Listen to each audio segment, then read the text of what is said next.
টাকা ছাড়া কোনো কাজ হয় না পাবনা বিআরটিএ অফিসে। পরীক্ষায় ফেল করলেও টাকা দিলেই পাস দেখানো হয়। দালাল আর টাকা ছাড়া কোনো কাজই হয় না বাংলাদেশ সড়ক পরিবহন কর্তৃপক্ষ বিআরটিএ এর পাবনা কার্যালয়ে। দুর্নীতি দমন কমিশন বা দুদকের আকস্মিক অভিযানে এমন তথ্য উঠে এসেছে। বুধবার দুপুরে পাবনা জেলা প্রশাসক কার্যালয়ের নিচতলায় বিআরটিএ এর পাবনা কার্যালয়ে এই অভিযান চালানো হয়। এতে নেতৃত্ব দেন দুর্নীতি দমন কমিশন সমন্বিত পাবনা জেলা কার্যালয়ের সহকারী পরিচালক সাধন চন্দ্র সূত্রধর। তিনি বলেন, আমরা অভিযানের সময় কিছু সেবা প্রার্থীকে জিজ্ঞাসা করেছি।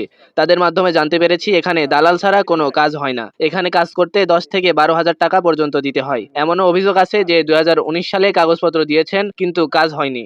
যখনই দালালের মাধ্যমে টাকা দেওয়া হয় তখনই কাজ হয়। অভিযান পরিচালনাকালে এক দালালকে ভ্রাম্যমাণ আদালত 500 টাকা জরিমানা করে দুদক। সেবা প্রার্থীদের অভিযোগ, বিআরটিএ পাবনা কার্যালয় যেন দালালের স্বর্গরাজ্য। কর্মকর্তা কর্মচারীদের যোগসাজশে সেখানে দালাল চক্রের সিন্ডিকেট গড়ে উঠেছে। ড্রাইভিং লাইসেন্স, নবায়ন, যানবাহনের রেজিস্ট্রেশন ও রুট পারমিট কোনো কাজই দালাল ছাড়া হয় না। দুদকের এমন অভিযানকে স্বাগতও জানিয়েছেন তারা।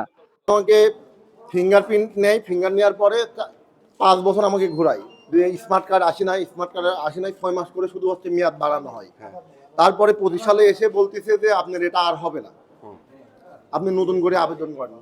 এই প্রেক্ষিতে আবার নতুন করে আবেদন করে আমি লিখিত পরীক্ষা দিই, ভাইবা পরীক্ষা দিই, কিন্তু প্র্যাকটিক্যাল পরীক্ষায় আমাকে হচ্ছে ফেল দেখানো হয়। পরে এক দালালের মাধ্যমে রেজাউল স্যার ছিল, ওনাকে 3,000 টাকা দেওয়া। রেজাউল লোকজন চিনেন না নাকি? এটা কি আপনার?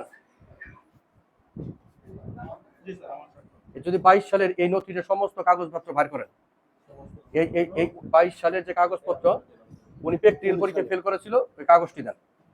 দুর্নীতি দমন কমিশন প্রধান কার্যালয় ঢাকার একটি অভিযোগের প্রেক্ষিতে দুর্নীতি দমন কমিশন সমন্বিত জেলা কার্যালয় পাবনা থেকে একটি টিম বিআরটি অফিস পাবনা একটি অভিযান পরিচালনা করে। অভিযান পরিচালনাকালে প্রথমেই আমরা সেবা প্রার্থীদের জিজ্ঞাসাবাদ করি। মানে কিছু সেবা প্রার্থী আমাদেরকে যেটা বলেছে সেটা হলো তারা এখানে কোনো ধরনের টাকা ছাড়া তারা কাজ হয় না বলে জানান, এবং কিছু অভিযোগকারী এমনও বলেছেন যে তাদের এখানে কাজ করতে 10,000 12,000 টাকা দিতে হয়। আরও কিছু অভিযোগ আছে যে তারা কেউ 19 সাল 23 সালে আবেদন দিয়েছেন, এখনগুলো আবেদনগুলো পেন্ডিং অবস্থায় আছে, এবং যদি তারা এখানে টাকা প্রদান করে বা দালালদের টাকা দেয়, দালালরা তার অফিসের কর্মকর্তা কর্মচারীদের সে টাকা প্রদান করলেই দ্রুত তারা ড্রাইভিং লাইসেন্স থেকে লার্নার লাইসেন্স থেকে বিভিন্ন ধরনের যে সেবাগুলো আছে সেই সেবাগুলো পেয়ে থাকে।